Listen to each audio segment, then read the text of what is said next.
Hi, Michelle from Dogsafe here. Lucy! Okay, sit down. Okay, Lucy here from Dogsafe too. And we are going to talk about the pros and cons about what to put on a ID tag.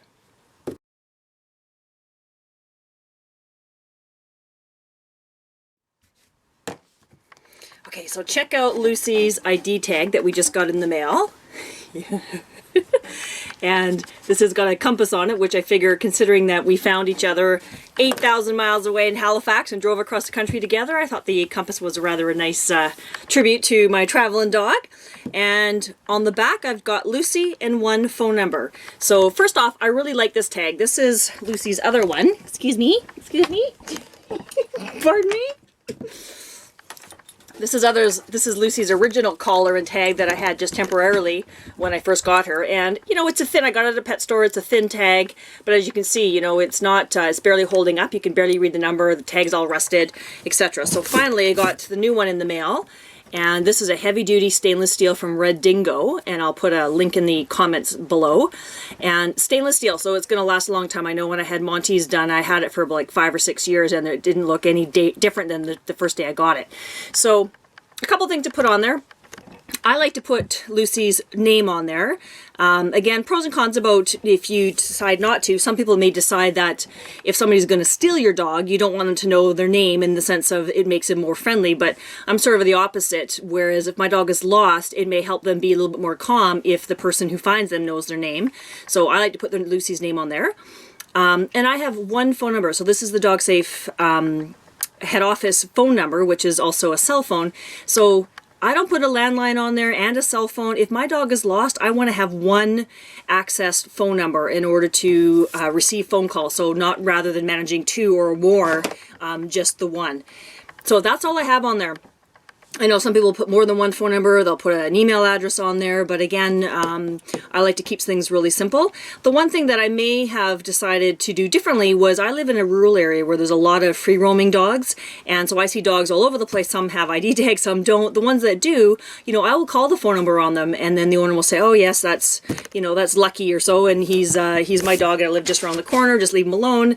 So I don't want people to see, if they see Lucy on her own, I don't want them to assume that she's a free-roaming dog. So I may have decided and may get another tag done that says, you know, if alone, I'm lost, or something along those lines, so that people see her and check her tag, that they know if she doesn't have a human beside her, that she's in fact lost, and please phone them. Don't assume that she's a free-roaming dog. Some people may decide to put on, or, you know, I've heard about people putting on things like, you know, medications needed, or that type of thing. And, you know, if it's true, you know, okay. But I find that if you're doing it as a preventative thing so that somebody won't steal your dog, I'm not sure if that's so effective.